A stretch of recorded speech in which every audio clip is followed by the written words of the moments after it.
Hello friends, welcome back my YouTube channel agriculture science with Desraj sir. हम agronomy पढ़ रहे थे। एग्रोनॉमी में हमने इससे पहले क्रॉप रोटेशन क्या है, फसल चक्र क्या है, सिलेक्शन ऑफ क्रॉप रोटेशन, फसल चक्र का चुनाव किस प्रकार से करते हैं और अलग अलग एरियाज में या अलग अलग क्षेत्रों में हम क्रॉप रोटेशन को किस प्रकार से बनाते हैं, आदि चीज़ों के बारे में हमने पढ़ा था। आज के वीडियो में हम पढ़ेंगे सीड क्या है और बीज किसे कहते हैं, तथा बीज की बुआई के लिए बीज में कौन कौन से गुण होने चाहिए, उसकी विशेषता क्या होनी चाहिए, कैरेक्टरिस्टिक्स बीज के कैसे होने चाहिए, या बीज को बुआई से पहले हमें क्या क्या चीज़ उसमें देखनी चाहिए कि बीज को बुआई के लिए अनुकूल है कि नहीं है। तो आज का जो हमारा टॉपिक है वो है सीड एंड इट्स सोविंग, बीज एवं उनकी बुआई की। आज हम बात करेंगे सीड एंड इट्स सोविंग, या हिंदी में बीज एवं उनकी बुआई।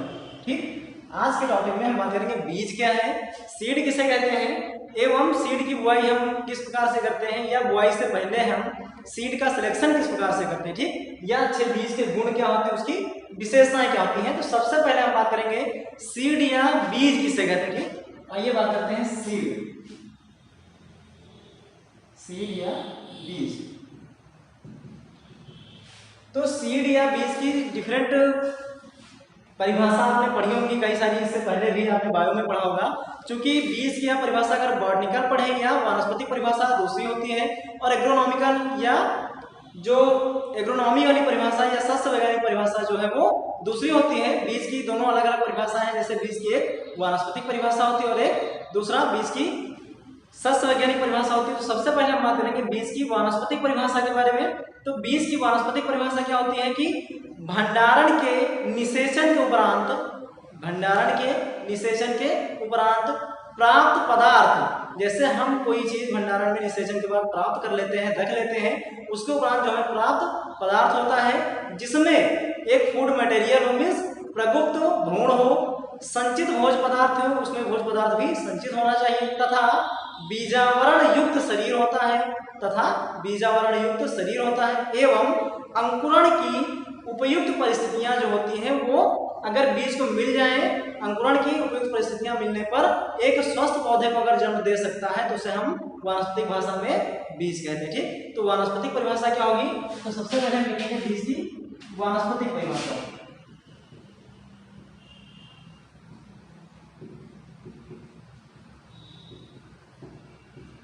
वानस्पतिक परिभाषा, तो वानस्पतिक परिभाषा क्या होगी, जैसे भंडारण के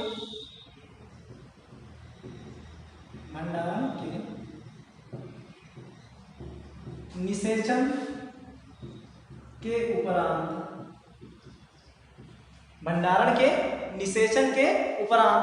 प्राप्त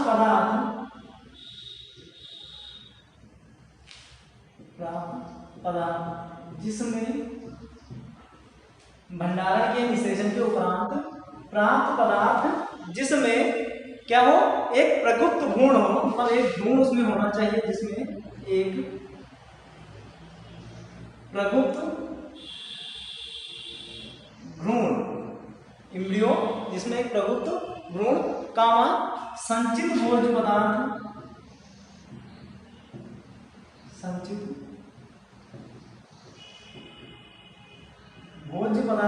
और क्या होना चाहिए कि उस बीज में या उस पदार्थ में क्या होना चाहिए, भोज्य पदार्थ होने चाहिए, तथा संचित भोज्य पदार्थ तथा बीजावरण युक्त शरीर,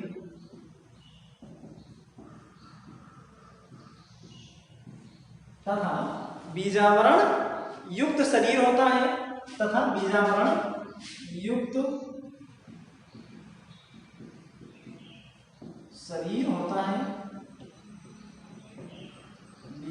युक्त शरीर होता है एवं अंकुरण की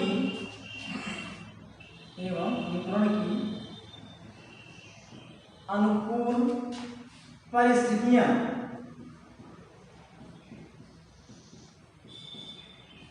एवं अंकुरण की अनुकूल परिस्थितियां मिलने पर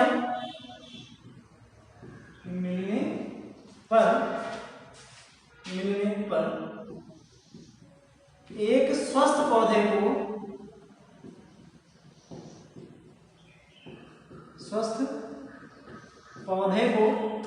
जन्म देता है।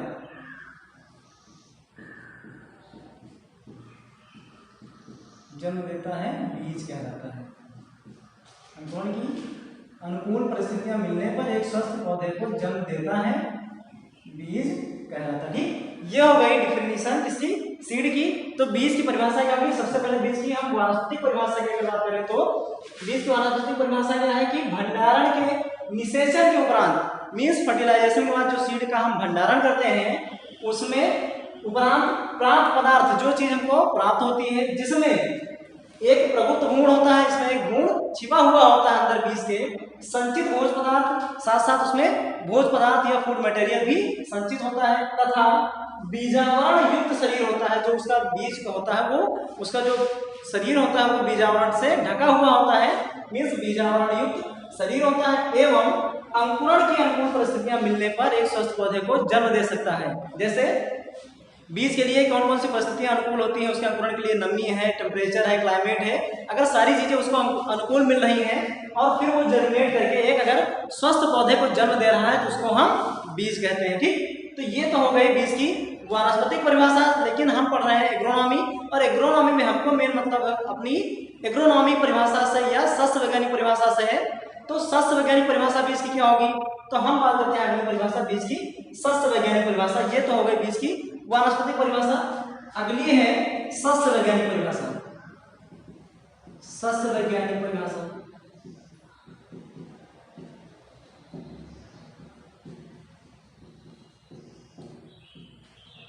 सेकेंड, सस्य वैज्ञानिक परिभाषा। तो बीज की सस्य वैज्ञानिक परिभाषा क्या होगी? ये तो वानस्पतिक परिभाषा हो गई, लेकिन हमको एग्रोनॉमी में सस्य वैज्ञानिक परिभाषा क्या होती है कि लैंगिक, सस्य वैज्ञानिक परिभाषा में अगर हम बात करें लैंगिक या वानस्पतिक प्रवर्धित बुआई की सामग्री। लैंगिक मीन्स सेक्सुअल रिप्रोडक्शन से हो या एसेक्सुअल रिप्रोडक्शन हो, चाहे तो जनन उसका सेक्सुअल हो, लैंगिक जनन हो या अलैंगिक जनन हो। मीन्स लैंगिक जनन के द्वारा चाहे प्राप्त हो या अलैंगिक जनन के द्वारा प्राप्त हो बुआई की सामग्री, किसी भी चीज को, जिसको चाहे वो लैंगिक हो या अलैंगिक हो, लेकिन वो हमारे बुआई के काम में आती हो। चाहे वो फसल बोने, मैंने कहा लैंगिक या अलैंगिक प्रवर्धित बुआई की सामग्री जो फसल बोने अथवा रोपने के काम में आती है, एवं कीट पतंगों व रोगों से मुक्त होती है तथा पौधे की अच्छी संख्या देती है, बीज कहलाती है। ठीक, क्या लिखेंगे? अगर सस्य वैज्ञानिक परिभाषा की बात करें तो हम क्या लिखेंगे सस्य वैज्ञानिक परिभाषा में? लैंगिक या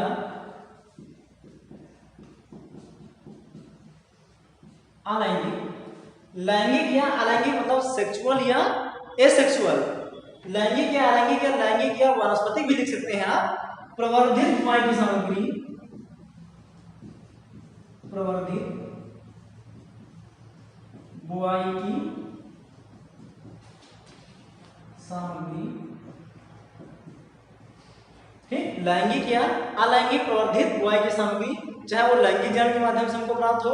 अगर वर्टिकल डिफिनीशन की बात करें तो इसमें सिर्फ लैंगिक जनन के द्वारा जो प्राप्त होता है पदार्थ वही बीज कहलाता है। लेकिन सस्य विज्ञान परिभाषा में अलैंगिक माध्यम से बीज जिसको हम प्राप्त करते हैं, अगर वो पौधे को जन्म दे रहा है तो वो भी हम उसको भी बीज मान लेते हैं। ठीक, तो लैंगिक या अलैंगिक प्रवर्धित बुआई की सामग्री, ठीक, जो फसल बोने, जो फसल बोने आब्लिक रोपने, जो फसल बोने अथवा रोपने के काम में आती है, रोपने के काम में आती है। ठीक, लैंगिक या अलैंगिक प्रवर्धित बुआई की सामग्री जो फसल बोने या रोपने के काम में आती है तथा कीट पतंगों व रोग से मुक्त होती है। आगे, तथा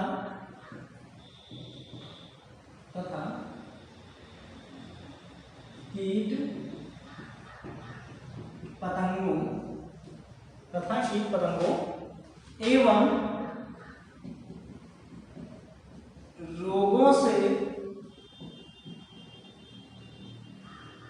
मुक्त होती हैं तथा कीट पतंगों एवं रोगों से मुक्त होती हैं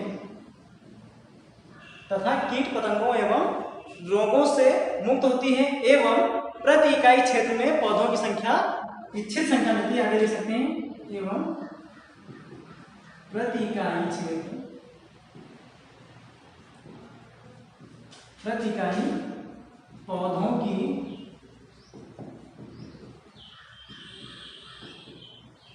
इच्छित संख्या देती है तो उसको हम क्या कहते हैं, बीज कहलाती है या बीज कहलाता है।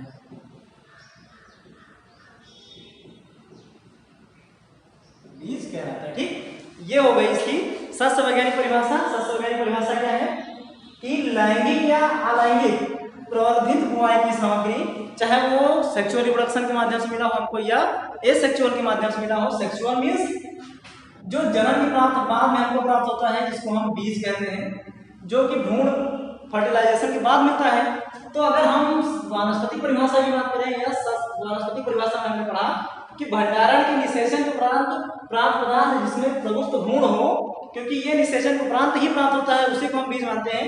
लेकिन सस्य वैज्ञानिक परिभाषा में चाहे वो लैंगिक प्रवर्धन से प्राप्त हुआ हो, लैंगिक जन के माध्यम से, अथवा अलैंगिक प्रवर्धन बुआई की सामग्री, चाहे कोई हमारे पास किसी भी चीज की कटिंग भी हो, वानस्पतिक भाग भी हो, अगर उसको हम फील्ड में बुआई के लिए प्रयोग करते हैं और वो कीट पतंगों और रोगों से मुक्त हो और वो इच्छित पौधों की संख्या हमको दे सकती है, तो उसको भी हम बीज कहते हैं। ठीक, इसीलिए सस्य वैज्ञानिक परिभाषा लिखी है कि लैंगिक या अलैंगिक प्रवर्धित बुआई की सामग्री जो फसल बोने अथवा रोपने के काम में आती है तथा कीट पतंगों एवं रोगों से मुक्त होती है एवं प्रति इकाई क्षेत्रफल पौधों की इच्छित संख्या देती है, उसे हम बीज कहते हैं या बीज कहलाता है। ठीक, तो यह हो गई डिफिनेशन किसकी, बीज या सीड की। सीड किसे कहते हैं, तो सीड की वानस्पतिक परिभाषा भी आपके सामने लिखी है और सीड की सस्य वैज्ञानिक परिभाषा भी आपके सामने लिखी है। ठीक, सस्य वैज्ञानिक परिभाषा में लैंगिक और अलैंगिक माध्यम या अलैंगिक पदार्थ जो दोनों के माध्यम से हमको मिलता है, जिसका हम प्रयोग बीज को बोने के बाद इच्छित पौधों की संख्या में वृद्धि के लिए करते हैं, या हमको पौधों की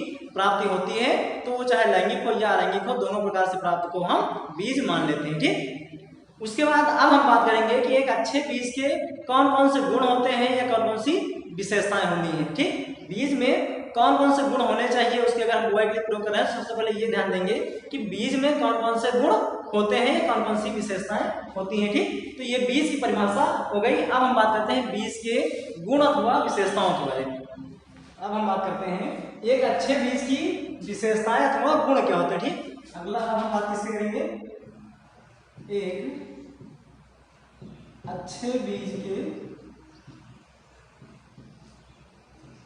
गुण अथवा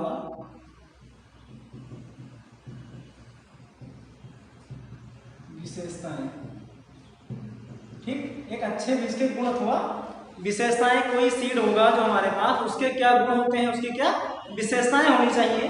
तो एक अच्छे बीज के क्या गुण होने चाहिए, जैसे हमारे पास कोई सीड होगा या कोई बीज होगा, तो उसके हमारे लिए निम्न गुण या निम्न विशेषताएं उसकी होनी चाहिए। कौन कौन सी होनी चाहिए, जैसे एक अच्छे बीज के निम्न विशेषताएं होनी चाहिए, निम्न गुण होने चाहिए,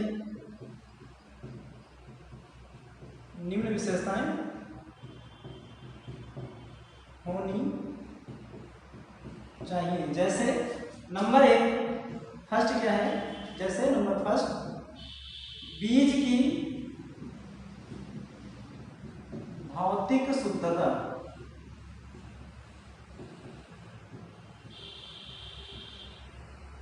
बीज की भौतिक शुद्धता या physical purity of seed, physical purity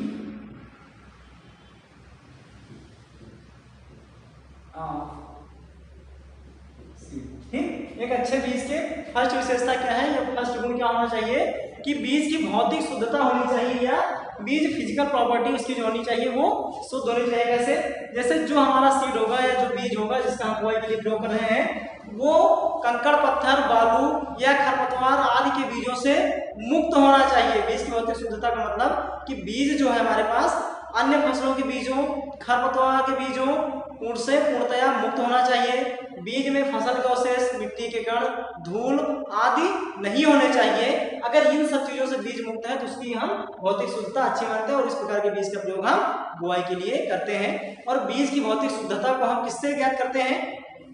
तो बीज की भौतिक शुद्धता ज्ञात करने के लिए एक सूत्र भी प्रयोग किया जाता है। क्या होता है कि बीज की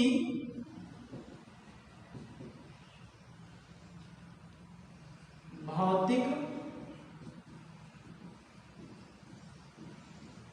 शुद्धता बराबर, बीज की भौतिक शुद्धता बराबर शुद्ध बीजों का भार, शुद्ध बीजों का भार अपान नमूने के लिए बीजों का भार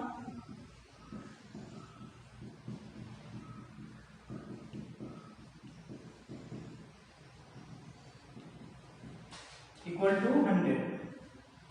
बीज की भौतिक शुद्धता क्या होती है कि शुद्ध बीजों का भार अपान नमूने के लिए बीजों का भार इक्वल टू या मल्टीप्लाई 100। ठीक, ये होता है बीज की भौतिक शुद्धता। ये 1 नंबर क्वेश्चन जो बीएससी फर्स्ट ईयर के स्टूडेंट हैं उनके लिए अक्सर पूछा जाता है, इंपॉर्टेंट भी है। इसको आप ध्यान से देखिएगा, बीएससी के लिए बहुत ही इंपॉर्टेंट टॉपिक है बीज। ये आपको बॉटनी में भी मिलेगा और एग्रोनॉमी में मिलेगा।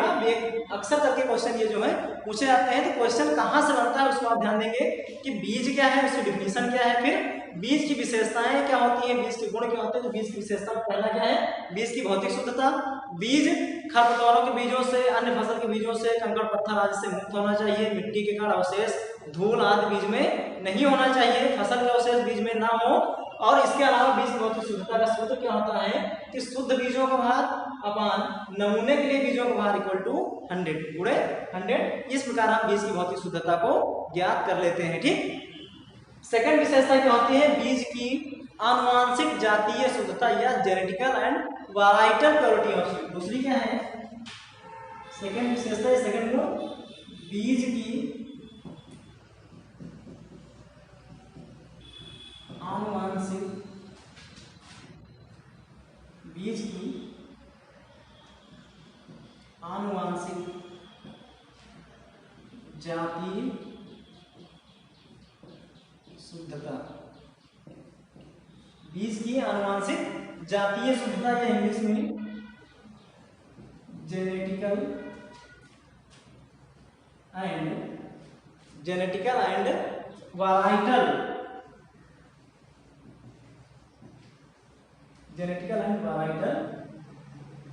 Purity of seed. ठीक, बीज की जातीय एवं आनुवांशिक जातीय शुद्धता क्या होती है। तो बीज की आनुवांशिक जातीय शुद्धता क्या होनी चाहिए कि जो किसी भी फसल का बीज हो वो जिस जात के विशेष के बीज को हम बोने के लिए प्रयोग कर रहे हैं। इसमें तो था बीज की भौतिक शुद्धता में कि बीज खरपतवार, कंकड़ पत्थर, मिट्टी के कण आदि से मुक्त होना चाहिए। लेकिन बीज की जो आनुवांशिक जातीय शुद्धता होती है उसमें क्या होता है कि बीज जिस भी जात विशेष का बीज हम बोल रहे हैं उसमें किसी दूसरी जात के बीज मिले हैं या नहीं, इन चीजों को हम हमेशा भलीभांति ध्यान दे लेते हैं। बीज में किसी दूसरी फसल के बीज जो है, दूसरी जात के बीज नहीं मिले होने चाहिए। आनुवांशिक शुद्धि को हमेशा बनाए रखने के लिए आवश्यक है कि हम बीज को किसी प्रमाणित बीज या किसी प्रमाणित बीज शॉप पर या प्रमाणित दुकान से ही बीज को खरीदें या प्रमाणित खेत से ही हम प्रमाणित बीज का ही प्रयोग करें। क्योंकि जब बीज में आनुवांशिक जातीय शुद्धता होगी तभी बीज की हम सही प्रोडक्शन उसका ले सकते हैं। बीज की आनुवांशिक जातीय शुद्धता के लिए क्या होना चाहिए कि हम किसी भी फसल की जिस जाति का बीज प्रयोग कर रहे हैं, जैसे मान लीजिए हमने किसी भी बीज का प्रयोग किया तो जिस भी जात विशेष का बीज बो रहे हैं तो उस बीज में या उस जात में किसी दूसरी फसल के बीज तो नहीं मिले हुए हैं, या उसी जात के या उसी बीज के किसी दूसरी जात के बीज अगर उसमें मिले हैं और हम इन चीजों को आंखों से देखकर हटा नहीं सकते या फिजिकल कंडीशन या भौतिक तरीके से उनको देखकर पहचान नहीं सकते। और इस प्रकार क्या होगा कि एक ही खेत में हमारे पौधे अलग अलग लंबाई चौड़ाई के हो सकते हैं, अलग अलग प्रोडक्शन वाले हो सकते हैं। तो हमेशा हम बीज को बोए से पहले ये ध्यान दे लेंगे कि बीज में किसी दूसरी फसल या किसी दूसरी जात विशेष के बीज न मिले हों। इसके लिए हम क्या करेंगे कि बीज को कहीं प्रमाणित बीज ही प्रयोग करें। बीज को बोने से पहले हम ध्यान दे लें कि जो बीज हम प्रयोग कर रहे हैं वो सर्टिफाइड सीड होना चाहिए या प्रमाणित बीज होना चाहिए, तभी हम बीज की बुआई के लिए प्रयोग करें। ठीक, तो ये हो गया बीज की जातीय या आनुवांशिक जातीय शुद्धता। ये हो गए दो बीज की गुण या विशेषता। तीसरा विशेषता क्या है? थर्ड विशेषता है बीज का आकार एवं आकृति। बीज का आकार एवं आकृति या शेप एंड साइज कह सकते हैं। Shape and size of seed English में लिख सकते हैं shape and size of seed. बीज का आकार एवं आकृति जिस भी फसल का या जिस जात का बीज हम बोने के लिए प्रयोग कर रहे हैं वो आकार एवं आकृति में समान होना चाहिए। ये ना हो कि बीज छोटे और उसी में छोटे और बड़े बीज सभी एक तरह के हों, क्योंकि जो छोटे सीड होंगे उनसे जो पौधे जनरेट होंगे उनकी क्वालिटी दूसरी होगी। जो बड़े सीड होंगे स्वस्थ बीज होंगे उनसे जनरेट होने वाले पौधों की क्वालिटी दूसरी होती है। तो सबसे पहले हम ये ध्यान देंगे कि जो बीज बोने के लिए हम प्रयोग कर रहे हैं उसका आकार एवं आकृति जो होगी वो समान होनी चाहिए। प्रायः बीजों में समान लंबाई समान मोटाई होनी चाहिए, क्योंकि अगर बीज में छोटे बड़े या मोटे गुण होंगे या तमाम तरह के बीज एक साथ मिले होंगे तो जो पौधे उनसे प्राप्त होंगे वो अलग अलग क्वालिटी या अलग अलग गुण के हो सकते हैं। ठीक, तो तीसरा हो गया बीज का आकार एवं आकृति। चौथा है अगला फोर्थ, बीजों में नमी की मात्रा।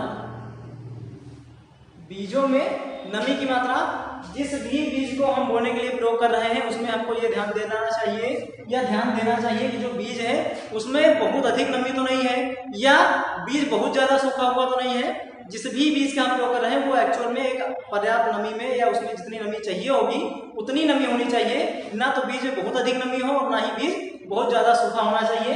एवरेज में 10 से 15% तक मॉइस्चर या नमी बीज में होनी चाहिए। ठीक, जब भी हम भंडार गृहों में बीज को कलेक्ट करें या भंडार गृहों में बीज को प्रिजर्व करें तो उसमें कम से कम 10 से 15% बीज में नमी होनी चाहिए, क्योंकि अगर बीज में अधिक नमी होगी और उसको हम बोए के लिए प्रयोग करेंगे तो उसमें फंगस लगने के चांसेस ज्यादा होंगे, कवक लगने के चांसेस ज्यादा होंगे, तो रोग लग सकते हैं हमारे खेत में। और अगर कम से कम नमी है तो बीज का जर्मिनेशन सही से नहीं हो सकता है।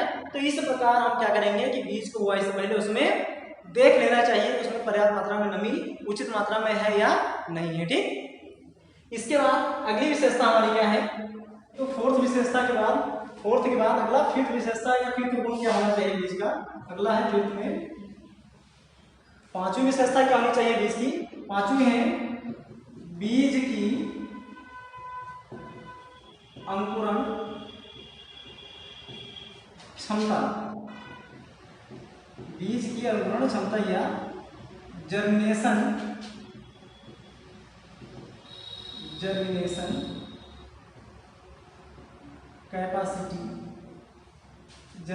Capacity of seed. ठीक है, बीज की अगली विशेषता क्या होनी चाहिए कि बीज की अंकुरण क्षमता क्या है या जर्मिनेशन कैपेसिटी ऑफ सीड कितनी है।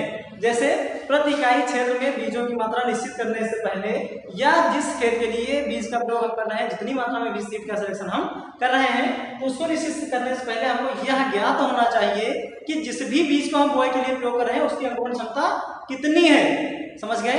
अंकुरण क्षमता जो भी बीज का हम प्रयोग कर रहे हैं पता लगा कि उसकी अंकुरण क्षमता बहुत कम हो या वो बीज जर्मिनेट ही कम से कम कर पाए, तो किसी भी किसान को या किसी भी फार्मर को खेत में बीज बोने से पहले यह ज्ञात होना चाहिए कि जिस भी सीड को हम प्रयोग कर रहे हैं, जिस भी जात विशेष के बीज को हम प्रयोग कर रहे हैं उसकी जर्मिनेशन परसेंटेज या अंकुरण क्षमता कितनी है, कितनी क्षमता का बीज हम परसेंटेज मात्रा में या कितनी क्षमता वाला परसेंटेज वाला बीज हम बोने के लिए प्रयोग कर रहे हैं। और अंकुरित क्षमता ज्ञात करने के लिए अंकुरण परसेंट ज्ञात करने के लिए एक सूत्र भी होता है। क्या होता है अगर लिखें तो बीज का अंकुरण परसेंटेज या अंकुरण प्रतिशत ज्ञात करने का सूत्र बराबर अंकुरण प्रतिशत बराबर क्या होता है कि अंकुरित बीजों की संख्या,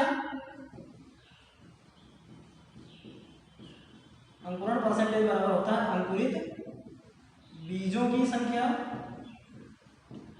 अपान अंकुरित बीजों की संख्या अपान परीक्षण हेतु लिए गए बीजों की संख्या। परीक्षण हेतु लिए गए बीजों की संख्या गुणे 100। ठीक, अंकुरण परसेंटेज बराबर क्या होता है कि अंकुरित बीजों की संख्या अपान परीक्षण हेतु लिए गए बीजों की संख्या गुणे 100 ये बीज का अंकुरण परसेंटेज होता है। इस हिसाब से देखने के बाद ही हम बीज को बुआई के लिए प्रयोग करें। ठीक, ये हो गया बीज की अगली विशेषता की अंकुरण परसेंटेज क्या होना चाहिए। ठीक, बीज का अंकुरण परसेंटेज ज्ञात करने के बाद अगली विशेषता क्या होनी चाहिए, बीज की परिपक्वता। छठवां क्या है, बीज की परिपक्वता। बीज की परिपक्वता क्या होती है, बीज की परिपक्वता कितनी होनी चाहिए। ठीक, अगली विशेषता हमारी क्या होनी चाहिए कि बीज की परिपक्वता कितनी होती है। तो हमेशा बीज को बोने से पहले क्या करना चाहिए कि खेत से जब भी फसल को हम बुआई के लिए प्रयोग करें या जो भी सीड हम बुआई के लिए प्रयोग करें, उसको लेने से पहले जिस भी खेत से हम ले रहे हैं वो पूर्ण मात्रा में फुली मैच्योर होना चाहिए, पूरी तरह से पका हुआ बीज ही होना चाहिए। बीज की परिपक्वता का उपज पर बहुत बड़ा प्रभाव पड़ता है। ठीक, तो हमेशा जो बीज होना चाहिए वो फुली मैच्योर सीड होना चाहिए, पूरी तरह से ही पका हुआ बीज या पूरी तरह से मैच्योर सीड या पूरी तरह से पका हुआ सीड ही हम बोने के लिए प्रयोग करें। ये नहीं कि हम बीज को कच्ची अवस्था में या पकी अवस्था में ही उसको काट के रख लें और वो बीज से बोने के लिए हम प्रयोग करेंगे तो हमारे लिए नुकसान हो सकता है। इसलिए बुआई से पहले जब हम बीज का सिलेक्शन करेंगे तो ये ध्यान दे लेंगे कि बीज की परिपक्वता पूर्ण है या नहीं है। ठीक, बीज की परिपक्वता पूरी होनी चाहिए तभी हम बीज का बुआई के लिए प्रयोग करेंगे। ठीक, अगला है बीज की परिपक्वता के बाद अगला 7वां, बीज की जीवन क्षमता। अगला क्या है, बीज की जीवन क्षमता। बीज की जीवन क्षमता कितनी होनी चाहिए, जैसे बीज जो होगा उसमें उपस्थित जो भ्रूण अथवा जर्मप्लाज्म है यदि किन्हीं कारणों से नष्ट हो गया है या क्षतिग्रस्त हो गया है तो उसकी जीवन क्षमता नष्ट हो जाती है। बीजों को बोने से पहले उसकी जीवन क्षमता को ज्ञात कर लेना जरूरी होता है। तो हमेशा क्या करेंगे कि जो बीज होगा यानी कि बीजों को बोने से पहले उसकी जीवन क्षमता ज्ञात करना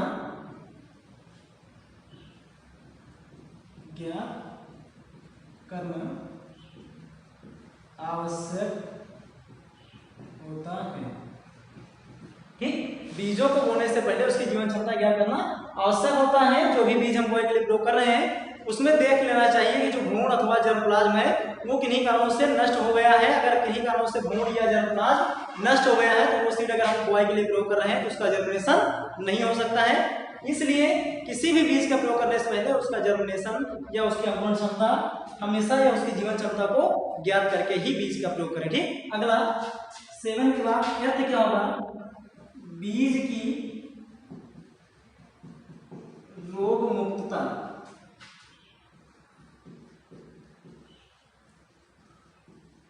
बीज की रोग मुक्तता, जो भी सीड हम प्रयोग कर रहे हैं वो किसी रोग से ग्रसित ना हो, किसी भी बीमारी से ग्रसित ना हो, अतः बीज को सदैव रोग मुक्त होना चाहिए या रोग ग्रसित बीज को हम कभी भी बुआई के लिए प्रयोग ना करें।